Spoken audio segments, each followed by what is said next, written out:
Are there any perpetual learners out there? When you need to learn just one more thing over and over again, but you never pull the trigger and get started with real estate investing. I know a lot of us have been there in that place. And so in today's episode of Ask Coach, I've got some advice for you, and we're getting started right now.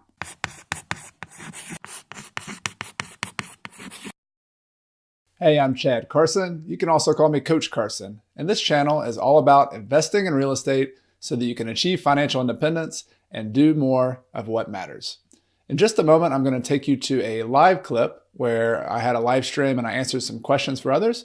And in this particular question, someone was very honest. And they said, you know what, Chad, do you have any advice for a perpetual learner? Someone who's always learning and learning and learning and just needs a little bit more information, then I'll be confident. And yet they continue that pattern and they never get started. They never pull the trigger. And I know there's lots of people in this situation, particularly with real estate. Real estate's got some high stakes. So I do have some advice for you. I've been able to help some people in the past with that. And we're going to get started with that advice right now. Typically, especially with real estate, I think it's intimidating because the numbers seem pretty big. Very often, like if you're in a personal situation where you don't want to make a mistake, there's high stakes. You maybe have a family, maybe you have, you've made mistakes in the past that make you nervous about making another mistake. So I get that. Like you have a lot of fear and things that you don't want to go wrong. My recommendation is always to take this big elephant and break it down into tiny, tiny little pieces. So it's really hard to go out and do a deal. It's really hard to go out and retire early. Like those are just too big. Those are too big of things. So instead of buying a deal, and what my recommendation is to break buying a deal into the little pieces, the little daily actions that you could do to actually make progress. And those little daily actions are a lot less scary than actually buying the deal. But they give you momentum. They give you kind of a psychological excitement that, hey, I'm doing something, I'm moving. And so let me give you some examples. So when you're in the very beginning stage, the most important thing to learn is, I appreciate the fact that you're here and hopefully you read my website. Like there's a lot of good stuff to learn there, but I will tell you, like the best learning you can do is not on my website. It's not on this Facebook Live. It's going out in your market and learning what's going on in your market. Like that's the best learning. It's the thing you should be doing every day, no matter what market you're in. You should be out in the market doing a few things. Let me give you some examples. Like if you have 2 hours this week to go to real estate, here's what I would do. I would get in my car, or if you're in a walkable area, even better, park your car, get out of your car, and walk around a target neighborhood that you think you want to buy properties in. You're just going to walk. Give yourself like 2 hours. If you need to take a break, sit somewhere, have a picnic in between, that's great too. But I just want you out there. And so you physically being out there, you're going to walk, you're going to get some exercise, which is going to be good for your brain. And it's going to be less distracting than sitting behind a computer. You're going to walk around, and here's some things you're going to be looking for. You're going to be looking for properties that are vacant. These are, you're not going to be, depends on the neighborhood, how many you actually find. But if you go in some of the B minus C neighborhoods in particular, kind of working class neighborhoods, you'll see more vacant properties than you will maybe in an A neighborhood. But in every neighborhood has some vacant properties. So you're going to be looking for them. And how do you identify those? You're going to look for grass that's grown up sometimes. You're going to look for newspapers that are still in the driveway. You're going to look at the property and see, like, are the windows sort of look vacant? Sometimes if it's a vacant property, there are no curtains in the window.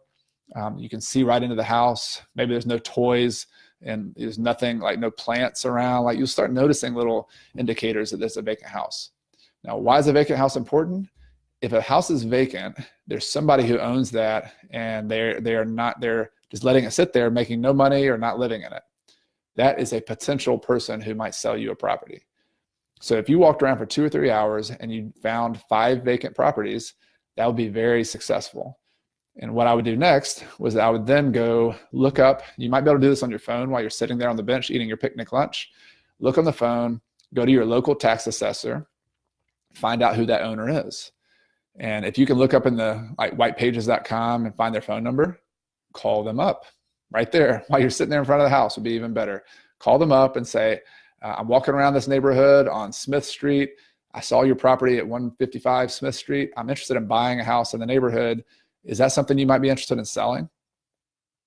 And then pause and listen, see what they say. You will be surprised if you get in the habit of taking that action, of walking a neighborhood, looking for vacant houses and also other properties like for rent by owners, for sale by owners, other kind of things, and just start calling people, talking to people in their yards, talking to the next door neighbor of the vacant house. If you just get in the habit of doing that, and for a lot of you, if you're like me, that makes you very uncomfortable to go out and do that.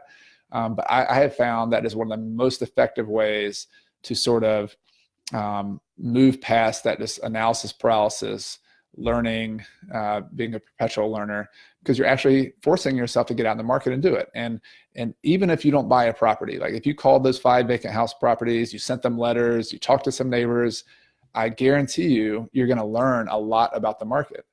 You're going to learn that there was other 5 houses for sale in that neighborhood, and you're going to look at them and kind of understand why they're selling for that.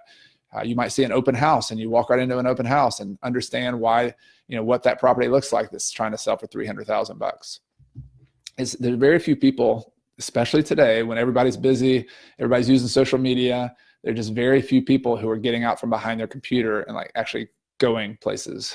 And so if you want to be different, if you want to take some action, that's something that I've always done. And it's been a really successful sort of networking and buying strategy for me, is just to go out in my neighborhoods, walk around, see things.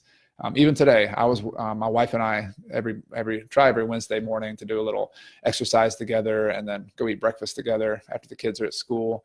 And I went and looked at a property that somebody's building for us. And then we ran around the neighborhood and I just saw 2 or 3 interesting properties. And if I were smart and following my own advice, I would have have my camera with me or a little pen and paper and just taking a picture of the house, written it down, followed up with it. But there's opportunities everywhere if you start getting out there and looking. And so that's my advice, Charlie. If you're reading, if you're learning already, you probably have a lot of knowledge on how to analyze deals and do a lot with those properties. But my advice is just to get in the neighborhood and do it. And if you're really going to go gangbusters with that, like schedule it every week. Schedule it just like you would a doctor's appointment. You would say that 2 hours on Saturday morning is my real estate appointment. That's my promise to myself that I'm going to actually take action on this and do something about it.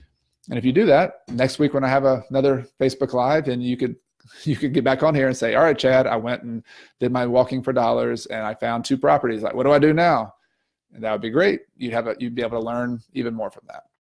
Thanks for watching this episode of Ask Coach. Have you ever found yourself in that situation where you're a perpetual learner and you just can't get over the hump to actually take action and do it? If so, what have been the challenges for you? What seems to be holding you back? I would love to hear from you in the comments below. And if you're somebody who has been there and has overcome that, I'd love to hear from you too. Maybe you could get some advice on what worked for you, what kind of mindsets you had to overcome, or what kind of practical steps you took to take step by step and kind of start moving forward. If you're new to the channel, I hope you'll consider subscribing. Just click that subscribe button below. And if you're on YouTube, be sure to click the bell. It'll notify you of any new videos coming down the road. And I've got a lot of new videos coming, so can't wait to bring those to you. If you're on Facebook, do the same thing. Just click like, and you'll also be notified of new videos. So I hope you'll stick around and watch more of the Ask Coach channel and Coach Carson in general. The channel is all about investing in real estate so that you can achieve financial independence and do more of what matters. My name's Chad Carson. You can always call me Coach Carson, and I look forward to seeing you in the next video.